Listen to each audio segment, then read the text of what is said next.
2021년도 2월달 됐습니다. 2월달 여러분 여러 가지 어려운 시간 보내고 계시겠지만 회복과 은혜의 시간 될 수 있도록 우리가 기대하고 싶습니다. 다음 주 3부 예배에는 특별히 가정에서 예배 드리고 계시는 믿는 분, 안 믿는 분들을 위해서 제가 말씀을 준비하고 있습니다. 2월 달에 함께 기도로 동참해 주시고 안 믿는 분들에게 정말 이 코로나 시대에 예수 그리스도의 소망을 전할 수 있도록 기도 부탁드립니다. 지금뿐만 아니라 오래전에부터 잡지, 책, 인터넷, 유튜브를 내용에 다른 사람은 어떻게 용서할 수 있는지 그 내용이 가득 차고 있습니다. 회사 같이 일하고 있는 사람, 학교에서 일터, 그리고 배우자를 어떻게 용서할 수 있는지 사람들이 굉장히 고민하고 있다는 것을 우리가 볼 수 있습니다. 용서라는 것은 우리의 인생의 큰 테마의 하나라고 생각합니다. 예수님께서 이 땅에 계셨을 그 시기도 당연히 그 용서라는 것은 큰 문제였습니다. 예수 그리스도의 제자 베드로는 그도 그 고민이 있었던 것 같습니다. 그래서 예수님께서 와서 이렇게 질문했습니다. 21절 먼저 읽겠습니다. 시작. 그때 베드로가 예수께 와서 물었습니다. 주여, 제 형제가 제게 죄를 지으면 몇 번이나 용서해야 합니까? 7번까지 해야 합니까? 네, 베드로가 어떤 문제가 있었던지, 어떤 인간관계 갈등이 있었던지 우리는 여기서 볼 수 없지만 용서에 대해서 특히 아는 사람을 용서하기 위해서 굉장히 마음이 어려웠다는 것을 우리가 볼 수 있습니다. 베드로는 히브리 완벽수, 완전수 그 7이라는 숫자를 생각하면서 자기 나름대로 주님, 형제가 제게 죄를 지으면 몇 번이나 용서해야 합니까? 7번 같이 해야 합니까? 7번이라는 그런 숫자를 예수님께 말씀드리는 것입니다. 베드로는 마음속에서 7번 정도 용서할 수 있으면 예수님께서 진짜 해주시는지 아닐까 그렇게 생각했었을 것입니다. 하지만 예수님의 대답은 달랐습니다. 22절 읽겠습니다. 예수께서 대답하셨습니다. 내가 너희에게 말한다. 7번만 아니라 70번씩 7번이라도 용서해야 한다. 네, 예수님의 대답은 달랐습니다. 내가 너희에게 말한다. 7번만 아니다. 7번 정도가 아니다. 70번씩 용서해야 되고, 그리고 70번씩 7번이라도 용서해야 된다. 그렇게 말씀을 드리는 것입니다. 7 곱하기 70 그렇게 계산하시는 사람도 있고 7의 그 70승 그렇게 계산하는 분들도 계십니다. 7의 70승 그것은 뭐 숫자로 우리가 표현할 수 없는 전문적인 숫자가 나올 것입니다. 우리 아이폰으로도 계산할 수 없고 컴퓨터를 사용하지 않으면 그 숫자를 볼 수 없는 만큼 그 숫자가 나올 텐데 예수님께서 한계 없이 용서하라. 한계 없이 용서하라. 그런 마음으로 대답을 해주시는 것입니다. 그런데 여러분, 예수님께서 그렇게 좋은 말씀을 하시는 것을 우리가 들으면 아멘라고 말할 수 있지만 실제적으로 여러분에게 상처 주고 여러분을 무시하고 정말 그 여러분에게 정말 그 너무너무 안 좋은 태도, 안 좋은 말을 하시는 분을 그리고 그 말뿐만 아니라 거기에 돈이 관련되고 인간관계에 관련이 되고 또 육체적으로 그걸 상처 주는 사람이 있었으면 어떻게 용서할 수 있습니까? 그뿐만 아닙니다. 살인, 전쟁, 그렇게 자기 가족, 그렇게 죽임을 한 사람들을 어떻게 용서할 수 있다는 것입니까? 이것이 인과의 정말 큰 테마입니다. 어떤 일본 사람이 어떤 일본 유명한 심리학자에게 똑같은 질문을 했습니다. 어떻게 우리가 사람을 용서할 수 있습니까? 근데 이 심리학자는 심리학자답게 대답했습니다. 사람이 공포를 경험하고 또 사람이 분노하게 되고 어떤 사람이 다른 사람이 자기를 무시하고 낮게 보고 상처 주는 말을 하면 그 뇌 속에 아드레날린이 많이 나온다고 합니다. 근데 아드레날린은 더 분노하게 되고 또 아드레날린은 기억력을 더 많게 하는 그 성분이 있다고 합니다. 그래서 우리가 분노하면 분노할수록 그 분노하는 이유를 더 기억하게 된다는 것입니다. 그렇기 때문에 더 네거티브한 것을 생각하게 되고 거기서 벗어나기가 어렵게 되고 어떨 때부터 벗어나기를 생각하는 것보다 거기에 있는 것이 항상 분노를 생각하고 항상 용서 못하는 곳에 그 방 안에 있다는 것이 편하게 느끼고 오히려 그게 올바르다고 느끼게 된다고 합니다. 그런데 그렇게 되면 당연히 육체적으로 부담이 되고 병이 나는 상태가 많이 된다고 그분이 설명합니다. 그래서 당신 위해서 병이 나면 안 되니까 당신이 중요한 것은 아드레날린이 아니고 엔도르핀이다. 근데 엔도르핀을 어떻게 뇌 속에서 나오게 한다고 하면 그것이 놀랍게도 감사 그리고 노래라고 합니다. 여러분, 저희들은 주일마다 영상을 통해서 이제 영상 통해서 우리가 주일뿐만 아니라 매일매일 매 순간 감사의 노래를 우리가 부를 수 있다는 게 우리 육체에게 엄청난 그 건강상으로도 좋다는 것을 심리학자가 이야기하고 있다는 것입니다. 그냥 가라오케 노래방 가서 그냥 노래 부르는 것이 아니고 정말 하나님 아버지를 바라보면서 감사할 수 없지만 억지로라도 감사의 노래를 할 때 우리 몸속에 그것이 기적이 일어나기 시작한다는 것입니다. 그렇지만 그래도 그렇게 심리학자가 이야기해도 우리가 그것을 이해할 수 있지라도 그 사람을 생각하면 어떻게 용서할 수 있다는 것입니까? 그래서 예수님께서 어떤 예화를 하십니다. 유명한 예화입니다. 23절부터 35절까지인데 약간 길지만 다시 한번 읽어주시기 바랍니다. 읽겠습니다. 그러므로 하늘나라는 마치 자기 종들과 빛을 결산하려는 왕과 같다. 왕이 결산을 시작하자 1만 달란트 빚진 사람이 왕 앞에 나오게 됐다. 그런데 그는 빚 갚을 돈이 없었기 때문에 주인은 그 종에게 그 자신과 아내와 자녀와 전 재산을 팔아 갚도록 명령했다. 그랬더니 종이 그 앞에 무릎을 꿇고 간청했다. 조금만 참아주시면 모두 갚아드리겠습니다. 주인은 그 종을 불쌍히 여겨 그를 놓아주고 빚을 없애주었다. 그러나 그 종은 밖으로 나가 자기에게 100데나리온 빚진 동료 종을 찾아냈다. 그는 동료의 멱살을 잡으며 빚진 돈을 갚아라고 말했다. 그의 동료가 무릎을 꿇고 애걸했다. 조금만 참아주게, 내가 다 갚겠네. 그러나 그는 참지 못하고 가서 빚을 다 갚을 때까지 동료를 감옥에 가두어 버렸다. 이 일을 본 다른 동료 종들은 너무 기가 막혀서 주인에게 가서 이 일을 낱낱이 일러 바쳤다. 그러자 주인은 그 종을 불러서 말했다. 이 악한 종아, 내가 나에게 애원하기에 내가 내 빚을 모두 없애주었다. 내가 너를 불쌍히 여긴 것처럼 너도 내 동료를 불쌍히 여겼어야 하지 않았느냐. 그 주인은 화가 나서 그 종을 감옥 관리들에게 넘겨주며 빚진 것을 다 갚을 때까지 감옥에 가뒀다. 만일 너희가 진심으로 자기 형제를 용서하지 않는다면 하늘에 계신 내 아버지께서도 너희에게 이와 같이 행하실 것이다. 네, 이 이야기는 우리가 어렸을 때 주일학교에서 몇 번이나 들었던 이야기였을 것입니다. 하지만 이 이야기는 아이들을 위해서 당연히 중요하지만 우리가 나이가 들수록 이 이야기는 실감이 느낄 수 있는 그런 이야기입니다.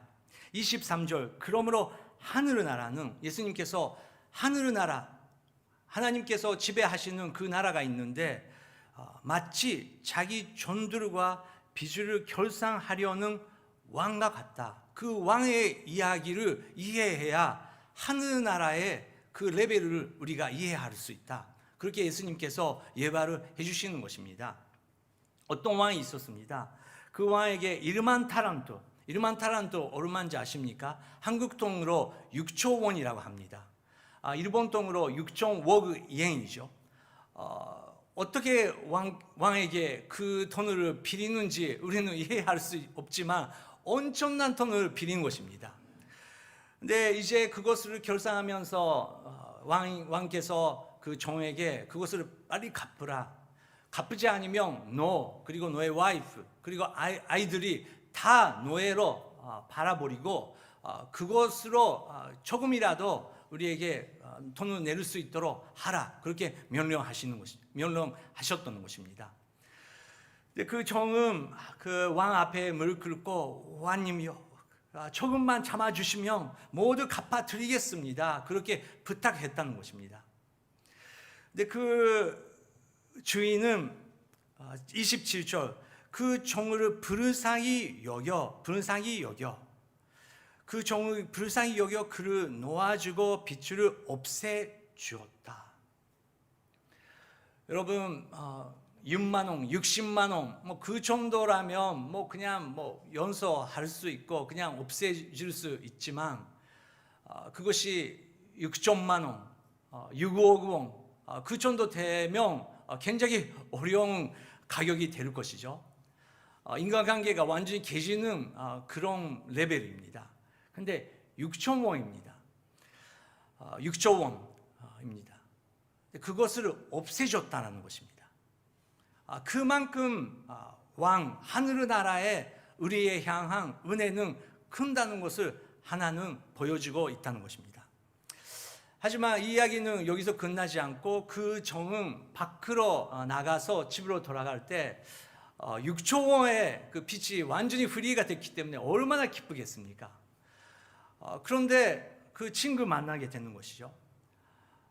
그 친구는 그 종에게 100데나리온, 이것은 한국 돈으로 1,000만 원입니다. 약 1,000만 원. 일본 돈으로 100만 엔.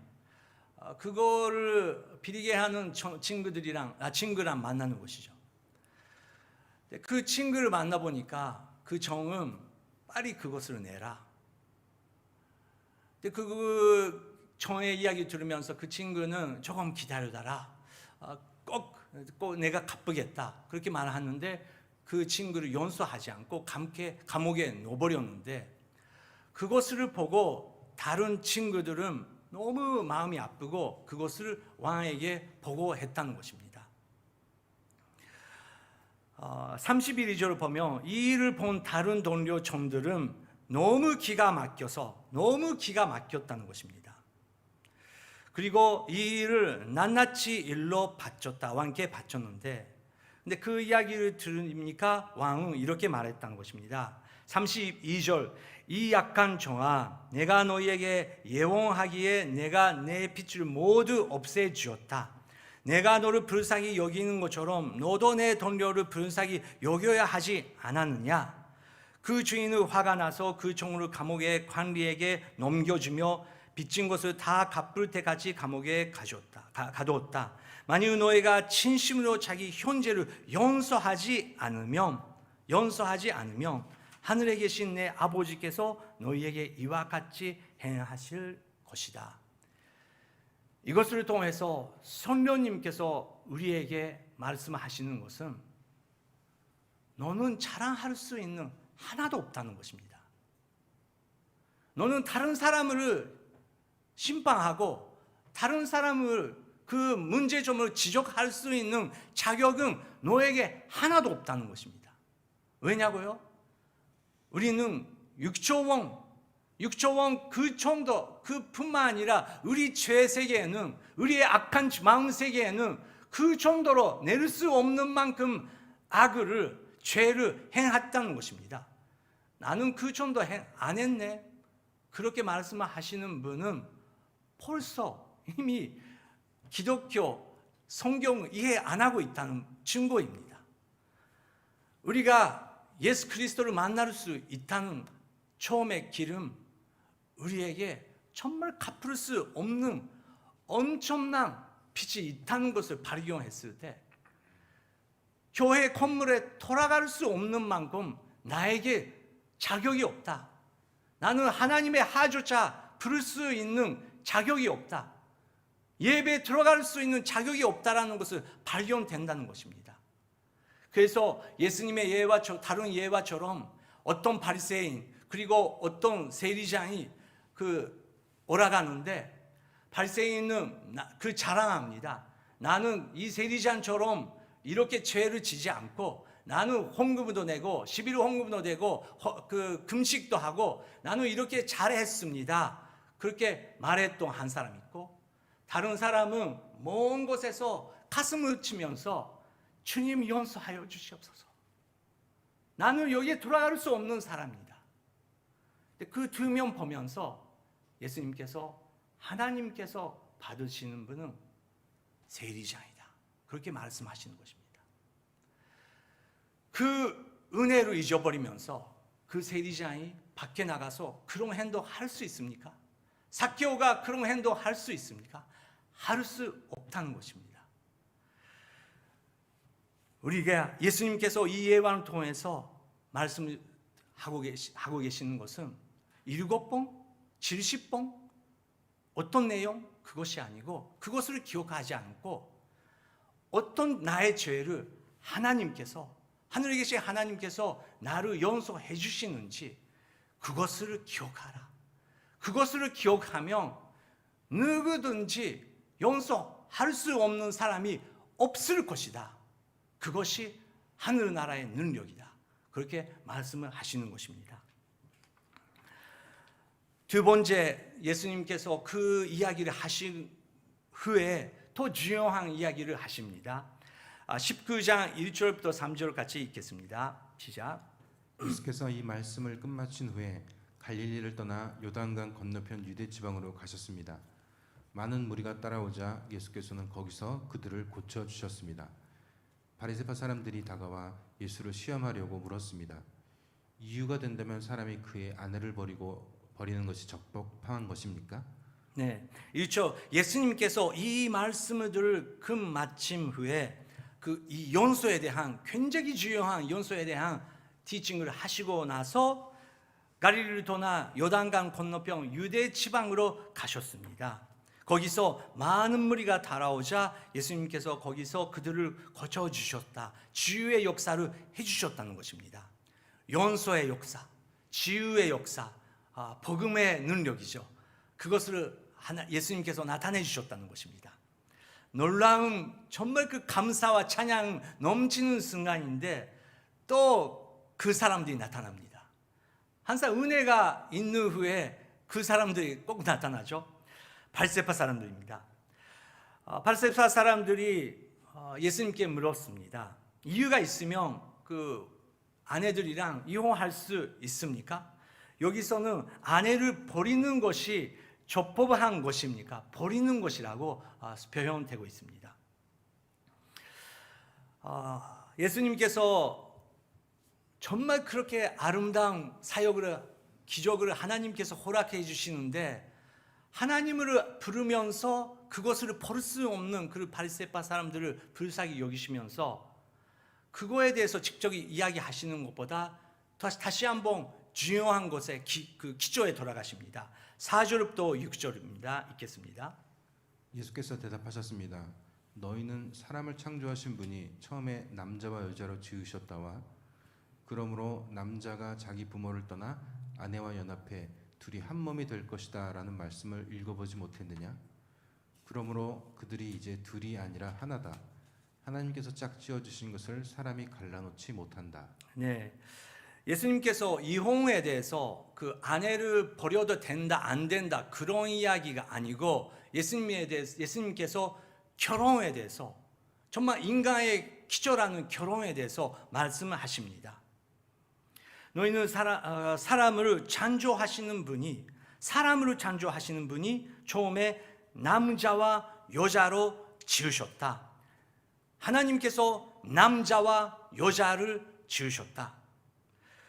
그러므로 남자가 자기 부모를 떠나 아내와 연합해. 굉장히 결혼에 대해서 중요한 것이죠. 성경은 하나님께서 창조 하나님께서 남성, 여성을 창조하셨다. 그리고 그 사람들을 하나가 될 때 서로 영적으로, 재정적으로, 또 심리적으로, 정신적으로 부모를 떠나야 된다. 부모를 떠나야 된다. 그래서 거기서 하나가 된다. 하나가 시작된다. 그렇게 가르치고 계십니다.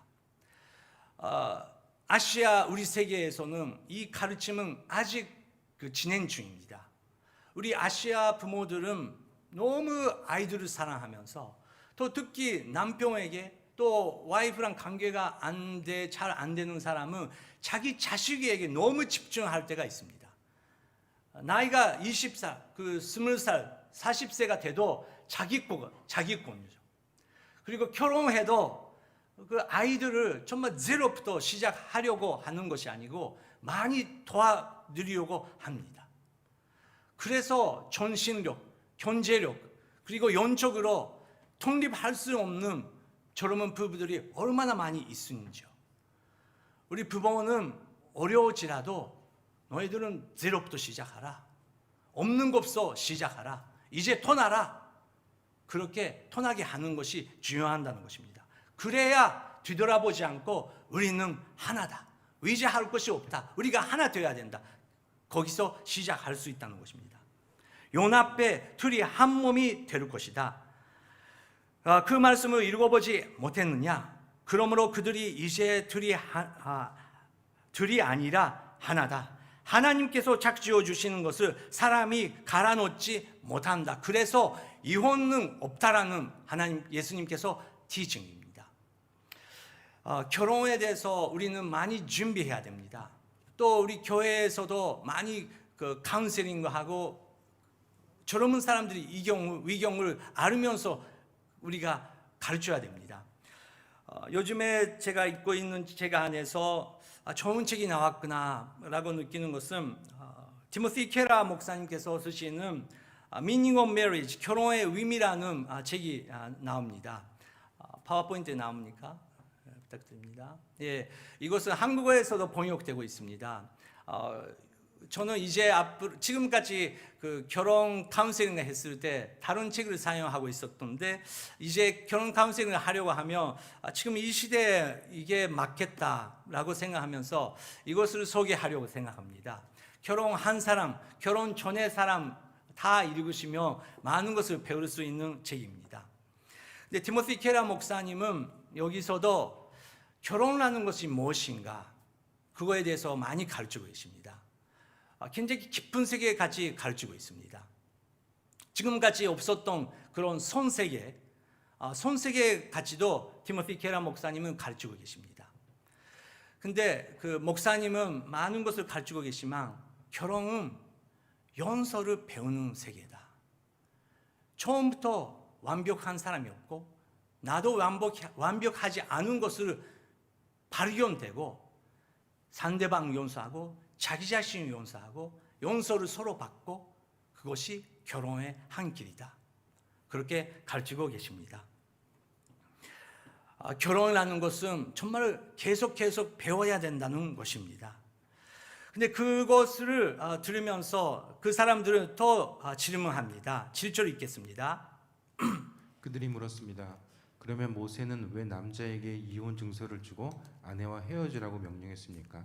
네, 예수님께서 결혼에 대해서 가르치셨는데 그러면 모세는 왜 남자에게 이혼 증서를 주고 아내와 헤어지라고 명령했습니까? 이것은 너무너무 잘 못한 그 해석 잘 안 되는 이야기입니다. 모세는 이혼하라고 명령해 본 적이 없습니다. 너무너무 남자들이 자기 중심으로 생각하고 여자들을 정말 버리게 하는 그런 상황 속에서 옛날에는 버림당한 여자들은 다시 한번 재혼할 수 없습니다. 그래서 그 여자들을 지키기 위해서 모세는 이혼 증명서를 만드는 것입니다. 버림당한 여자는 이혼 증명서를 갖고 있으면 그것을 갖고 있으면 다시 재혼할 수 있고 다시 한번 어떤 남성이 그 사람을 지킬 수 있는 그런 인권을 위해서 모세는 그것을 만들었다는 것입니다. 여성을 위해서입니다. 하지만 그러면 모세는 왜 남자에게 이혼 증서를 주고 라고 남자 중심의 생각을 여기서도 내고 있다는 것입니다. 예수님께서 그래서 그 사람들에게 대답하십니다. 8절 9절 읽겠습니다. 예수께서 대답하셨습니다. 모세가 이혼을 허락한 것은 너희 마음이 완악했기 때문이다. 그러나 원래는 그렇지 않았다. 내가 너희에게 말한다. 누구든지 음행한 경우를 제외하고 아내와 이혼하고 다른 여자와 결혼하는 사람은 간음죄를 짓는 것이다. 네, 모세가 이혼 허락하는 것은 너의 마음이 완악히 때문이다. 너무 고집이 세고 너무 자기 중심이고 내가 잘못하는 것을 하나도 버릴 수 없고 이 여자는 잘못이 있다. 이 여자는 버려도 된다. 그런 마음이 있기 때문에 어쩔 수 없이 모세는 그런 증명서를 만드는 것이다. 그러나 원래는 그렇지 않았다. 내가 너희에게 말한다. 누구든지 음행한 경우를 제외하고 아내와 이혼하고 다른 여자와 결혼하는 사람은 간음죄를 지는 것이다. 혹시 여자가 간음죄를 친다면 그것이 너무 안타까운 일이지만 그때야 그것을 생각할 수 있는 조그만 길이 생기는 것이다. 그렇게 말씀하십니다. 하지만 우리는 구약 성경 바라보면 간음죄를 지으는 사람조차 우리는 용서해야 된다라는 하나님의 마음을 우리는 읽을 수 있다는 것입니다. 거기에 용서가 있다는 것입니다. 상대방을 용서하는 길, 용서 없이는 결혼, 가족, 학교, 회사, 교회조차 우리는 존재할 수 없는 것입니다. 그런데 놀랍게도 10절에 제자들이 이렇게 대답하는 것입니다. 10절 읽겠습니다. 제자들이 예수께 말했습니다. 만일 남편과 아내의 관계가 그런 것이라면 차라리 결혼하지 않는 게 좋겠습니다. 네, 여기서는 바리새파 아닙니다. 예수님이 제자입니다. 제자들이 남자들이 그 이야기를 들으면서 만일 남편과 아내의 관계가 그런 것이라면 차라리 결혼하지 않은 게 좋겠습니다. 너무너무 남성 중심이고 자기 중심의 생각 아닙니까? 예수님께서 결혼에 대해서 가르치시고 정말 연소에 대해서 결혼의 비밀에 대해서 가르치시려고 하고 있는데 만일 남편과 아내의 관계가 그런 것이라면 결혼이라는 게 그런 거라면 결혼 오히려 안 하는 게 좋겠다. 그런 말이 나와버리는 것입니다. 그만큼 그 시대에는 남성 중심이고 이기적이고 그렇게 예수님의 말씀을 들어도 이해할 수 없는 세계가 있었다는 것입니다. 그런데 지금은 여러분 그러면 지금은 우리가 낫다고 생각합니까? 천만의 말씀입니다. 그 시대보다 100년 전에 10년 전에 보다 지금은 이혼율이 굉장히 많습니다. 이혼뿐만 아니라 아이들을 버리는 부모들도 얼마나 많이 있는지요. 우리는 교육을 받고 생활이 잘 되고 있고 학교도 갈 수 있고 일이 하려고 하면 할 수 있는 이런 환경 속에서도 제일 깨지고 있는 것은 파괴되고 있는 것은 병원 아니고 여러분 우리 가족입니다. 그런데 지금은 너무너무 복잡한 세계가 됐고 사회가 되었습니다. 그냥 이혼하지 마라 그렇게만 말할 수 없는 너무너무 복잡한 세계가 됐다는 것입니다. 미국은 교회 안에서도 50% 이상이 벌써 이혼을 경험한 사람들이 많이 있다는 것입니다. 50% 안에 70% 이상은 이혼을 한 번 아니라 두 번 이상 경험한 사람들이라고 합니다. 한국도 일본도 이제 점점 많아질 것입니다. 그러면 그런 분들에게 어떻게 해야 됩니까? 저도 여러 가지 배우고 있지만 에릭 카스텐스키르도라는 분이 이혼에서 그 회복되는 길이라는 책이 나오고 있습니다. 이것도 굉장히 실제적으로 좋은 기독교 책입니다. 이제 저희 지병에서 또 자기 가족 안에서도 안타깝게도 이혼하신 분, 이혼해야 될 수 없는 분들이 이제 우리가 많이 접속할 것입니다. 네, 여기서 하나하나 구체적으로 어떤 마음 단계로 그 사람들을 위로하고 다시 한번 회복하고 다시 한번 하나님과 관계를 만나게 해야 되는지 그 소망에 대해서 가르치고 있습니다. 우리가 많은 것을 배워야 되는 시대라는 것입니다.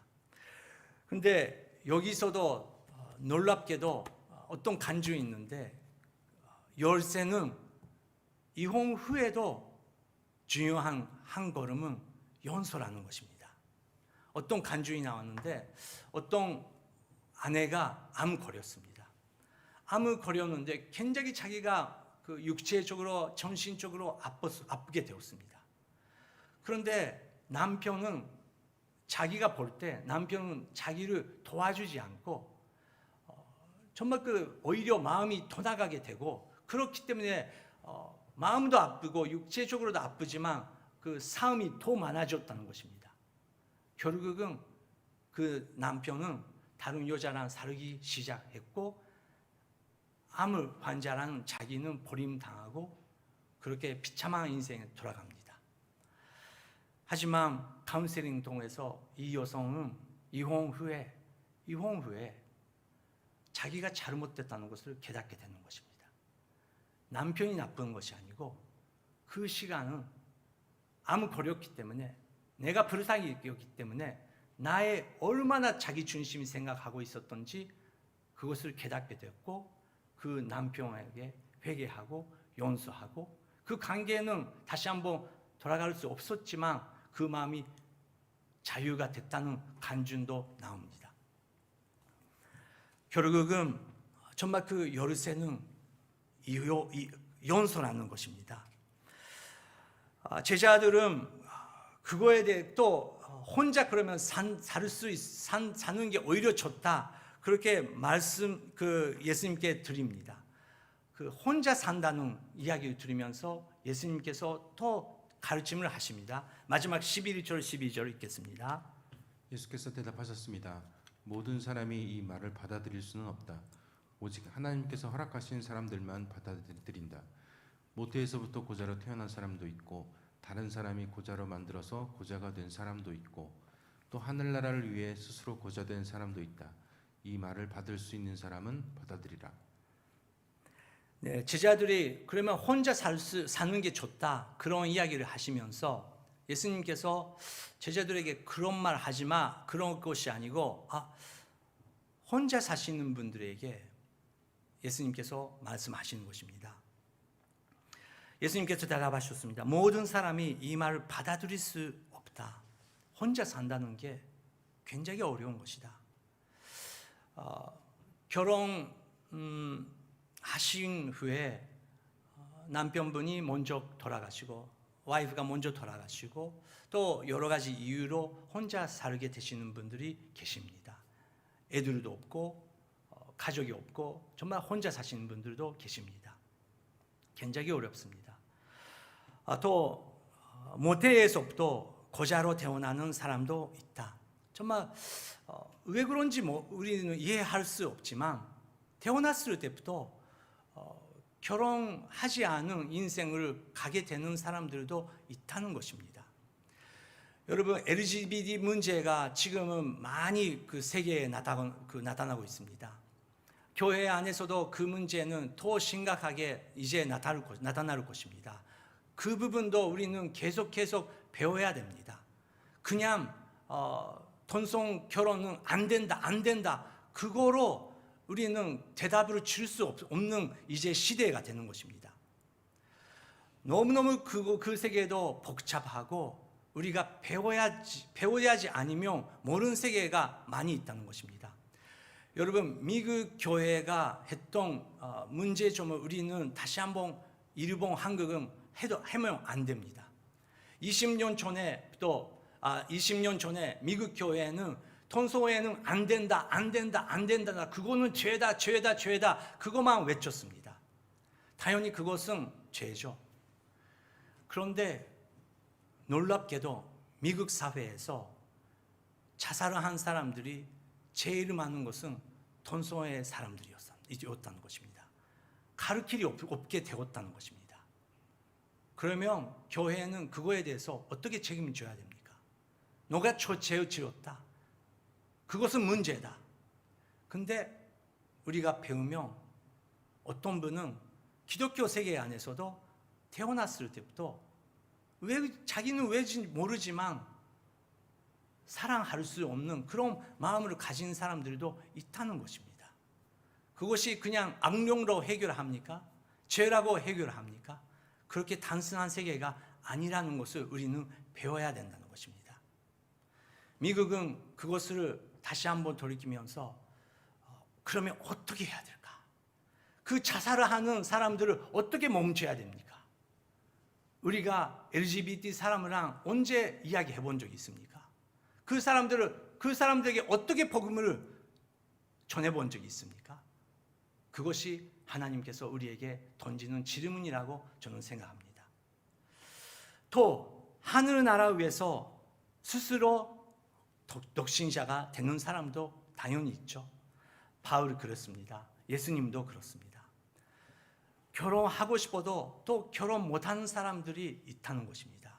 그래서 우리가 말을 조심해야 되는 것은 결혼 안 하신 분들에게 언제 결혼하냐? 빨리 결혼해. 그것도 굉장히 위험한 이야기고, 애기 아직 안 갖는 사람에게 언제 애기를 낳아? 그렇게 말하는 것도 이제 조심해야 되는 시대가 됐다는 것입니다.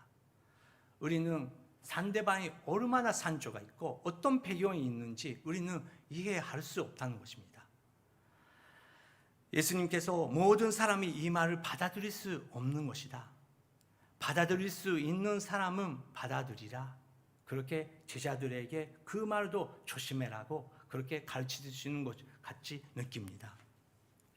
우리는 자기 자신을 연소해야 되고, 결혼하고 싶지만 결국은 결혼 못하고 혼자 사시는 분들도 자기 자신 그리고 분노를 갖고 있는 그 마음을 연소해야 되고, 정말 하나님께서 준비하시는 그 길을 가를 수 있도록 교회가 격려하고 은혜로 우리가 감싸줘야 된다고 저는 생각합니다. 로마서 5장 8절 유명한 말씀이지만, 그러나 우리가 아직 죄인이었을 때 그리스도께서 우리를 위해 죽으심으로 하나님께서는 우리에 대한 그분의 사랑을 나타내셨습니다. 우리가 죄인이었을 때 예수님께서 그 사랑을 보여주셨다. 예수님의 예화랑 똑같은 이야기죠. 그것을 기억하라. 그렇게 그것을 기억하면 7이 7승이라도 우리는 연소할 수 있고, 가족은 거기서 소망 찾을 수 있게 된다고 예수님께서 말씀하십니다.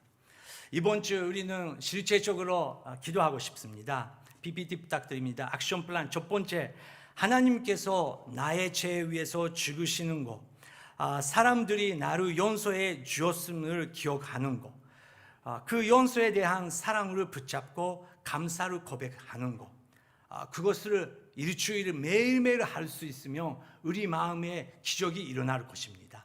우리는 용서할 것입니다. 두 번째, 그 용서에 대한 사랑을 붙잡고 그 사람을 용서하겠다고 고백하고 감사를 헤아리며 기도하는 것. 정말 그 사랑으로 붙잡고, 우리는 이번 올해에는 복음을 붙잡면서 가는 해입니다. 복음을 붙잡으라는 것은 용서를 붙잡는 것입니다. 그래서 주님, 저는 그 사람을 용서하겠습니다. 축복하겠습니다. 우리는 헤어지는 것이 목적이 아니라 하나가 되는 것이 목적입니다. 그렇게 고백해 주시기 바랍니다. 마지막 세 번째, 용서할 수 없어 힘든 가족들이 있습니다.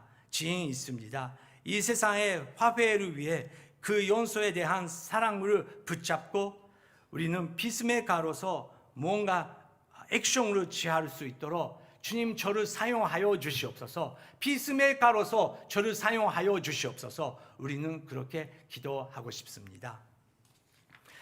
마지막에 하나님의 그 은혜를 생각하면서 찬양하고 싶습니다. 오 하나님, 하나님의 은혜 일절망 우리는 찬양하면서 잠깐 기도하는 시간을 가지고자 합니다. 정말 하나님의 은혜만 기억하며 기도 찬양하겠습니다.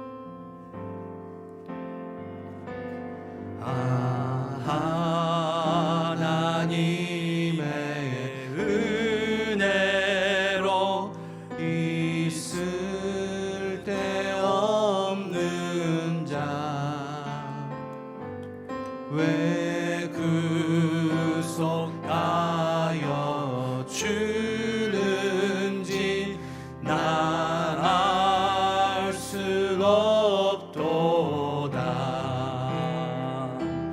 내가 믿고 더 의지함은 내 모든 영평 아시는 주님 늘 보호해 주실 것은 나는 확실히 아네. 지금 이 시간 함께 기도하겠습니다. 하늘나라는 용서의 나라입니다. 그것이 없이 어떻게 제가 하나님께 예배를 드릴 수 있습니까? 하나님께서 용서해 주시고 나의 약점, 내가 왜 이렇게 태어났는지, 내가 왜 이렇게 죄를 지우는지 모르겠지만 하늘나라의 용서는 우리가 세울 수 없는 만큼의 그 사랑이 큰다는 것입니다. 주님 다시 한번 그 사랑을 허락하여 주시옵소서.